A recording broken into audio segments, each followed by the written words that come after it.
Ние сонувавме дека после Југославија, бидејќи стартиравме како собрание во Југославија.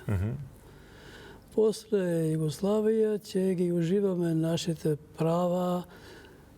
Тогаш беше на мода да се каже и да се применува Уставот од 74 година, каде позициите на народностите, како тогаш се вика во Уставот, почна да се рушат со амандманите на Уставот на Социјалистичка република Македонија, амандман 45.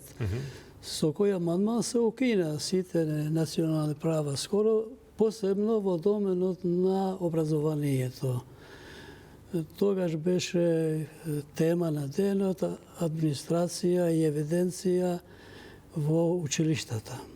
Се укинеше тоа право на администрација и евиденција на албански јазик, се уведуваше евиденција и администрација само прво на двојазично, македонски и албански, па после само на македонски јазик. Се укинува многу паралелки на кои се водеше наставата на албански јазик. Се воведува некои измислени паралелки, мешани ги вика.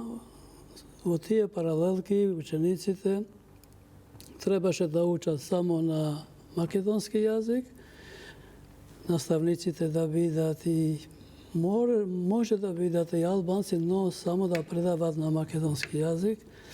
И како резултат на тие